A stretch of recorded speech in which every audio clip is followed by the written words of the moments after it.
Hello కానమూకు కథావచనం మోహనవచనం పరిజ్ఞాన హితభాండం నిత్య చదువరి శ్రోతలకు ఆహ్వానం నమస్కారం.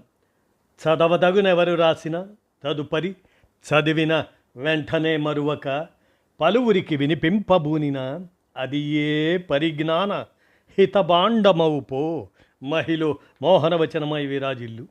పరిజ్ఞాన హితభాండం లక్ష్యం ప్రతివారీ సమాచార హక్కు, తెలుసుకునే హక్కు సైతం జీవించే హక్కుతో సమానం.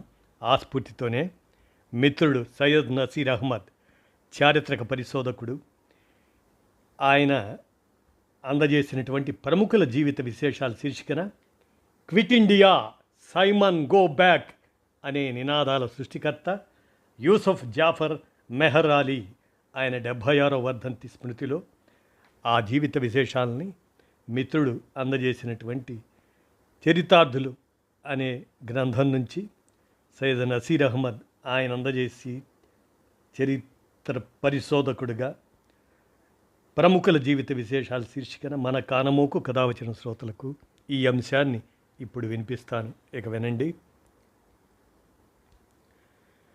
క్విట్ ఇండియా ఉద్యమం. ఈ క్విట్ ఇండియా ఉద్యమం 1942 ఆగస్టు 8న బొంబాయిలో ప్రారంభమైంది. దీనిని మహాత్మా గాంధీ అఖిల భారత కాంగ్రెస్ కమిటీ సమావేశంలో ప్రారంభించారు. ఆగస్టు 8, 1942 బొంబాయిలోని గోవాలియా ట్యాంక్ మైదానంలో జరిగింది.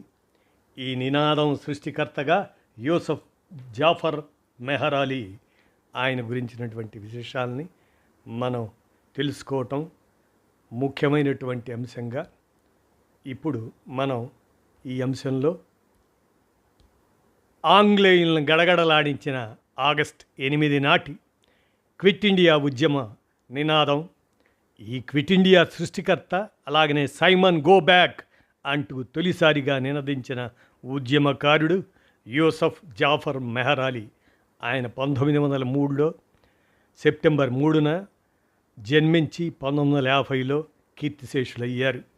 జాతీయోద్యమ చరిత్రలోని ప్రధాన పోరాట ఘట్టాల సరసన నిలిచిన సైమన్ గో బ్యాక్ ఆ ఉద్యమంలో విప్లవించిన యూసఫ్ జాఫర్ మెహర్ అలీ 1903 సెప్టెంబర్ 3న బొంబాయిలోని సంపన్న పారిశ్రామికవేత్తల కుటుంబంలో జన్మించారు. బ్రిటిష్ పాలకుల చర్యలకు వ్యతిరేకంగా నిప్పులు కురిపించే ఆయన విద్యార్థిగా ఉన్నప్పుడే the British rulers are like dogs, if you kick them they will lick you, but if you lick them they will kick you అని నినదించారు జాఫర్ అలీ. 1925లో యంగ్ ఇండియా సొసైటీ అనే దాన్ని ఆరంభించి యువజనుల ఉద్యమానికి శ్రీకారం చుట్టారు.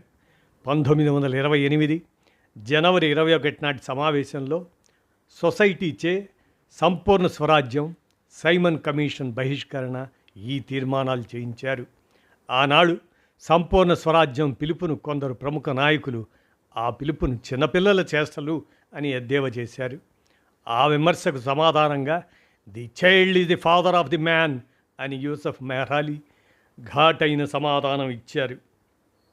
1928 ఫిబ్రవరి 3న సైమన్ కమిషన్ బృందం బొంబాయిలోని మోల్ స్టేషన్లో ఓడ దిగగానే పథకం ప్రకారంగా పోలీసు వలయాన్ని ఛేదించుకొని ముందుకు వెళ్ళి Simon go back, Simon go back అని నినదించి సంచలనం సృష్టించారు జాఫర్ అలీ.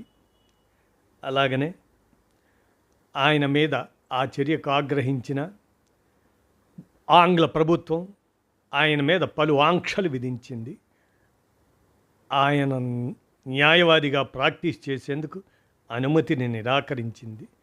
యువతకు సైద్ధాంతిక అవగాహన, ప్రపంచ పరిణామాల చరిత్ర అధ్యయనం, సత్ఫలితాలను సాధించగల ఆచరణాత్మక వ్యూహాల పరిజ్ఞానం అవసరమని జాఫర్ మెహర్ అలీ భావించాడు. ఆ దిశగా లక్ష్యాలను ప్రచారం గావించేందుకు వ్యాంగార్డ్ అనే వారపత్రికను ఆయన నడిపారు. యువతకు వివిధ జాతీయ అంతర్జాతీయ అంశాల మీద ఆయన అధ్యయన తరగతులు నిర్వహించారు. పలు గ్రంథాలను ప్రచురించారు. ఈ చర్యల వలన యూసఫ్ జాఫర్ మెహర్ అలీ పలుమార్లు పోలీసుల దాష్టీకాన్ని, జైలు జీవితాన్ని రుచి చూడాల్సి వచ్చింది. జైల్లో విచారణ ఎదుర్కొంటున్న నిందితులు ఖైదీల హక్కుల కోసం పోరాటమే కాకుండా దుర్భరంగా జీవితాలు గడుపుతున్న గుమస్తాల బతుకుల్లో వెలుగులు నింపిన షాప్స్ అండ్ ఎస్టాబ్లిష్మెంట్ యాక్ట్ అది ఉనికిలోకి రావడానికి ఈయన కారణమయ్యారు. 1940లో ప్రారంభమైన వ్యక్తి సత్యాగ్రహోద్యమంలో ఈయన చురుకైన పాత్ర నిర్వహించారు. ఆంగ్ల ప్రభుత్వాన్ని భయకంపితుల్ని చేసిన క్విట్ ఇండియా అనే నినాదం సృష్టికర్తగా యూసఫ్ జాఫర్ మెహర్ అలీ ఖ్యాతి గడించారు. 1948 మార్చిలో జరిగిన బొంబాయి లెజిస్లేటివ్ అసెంబ్లీ ఎన్నికల్లో సోషలిస్ట్ పార్టీ అభ్యర్థిగా విజయం సాధించారు. ఒక సభ్యుని పాత్రను ప్రజల ప్రతినిధిగా ఆచరణాత్మకంగా తన బాధ్యతలను నిర్వహించి పలువురికి ఆదర్శమయ్యారు జాఫర్ మెహర్ అలీ, యూసఫ్ జాఫర్ మెహర్ అలీ. అలా జాతీయోద్యమంలో పలుమార్లు లాఠీ దెబ్బలను రుచి చూసి జైలు జీవితం గడిపిన యూసఫ్ ఆ శిక్షలు దెబ్బల ప్రభావం వలన ఎరవాడ జైల్లో ఉన్నప్పుడు అనారోగ్యం పాలయ్యారు. ఆ అనారోగ్యం నుండి మళ్ళీ కోలుకొని యూసఫ్ జాఫర్ మెహర్ అలీ 1950 జూలై 2న తుదిశ్వాస విడిచారు.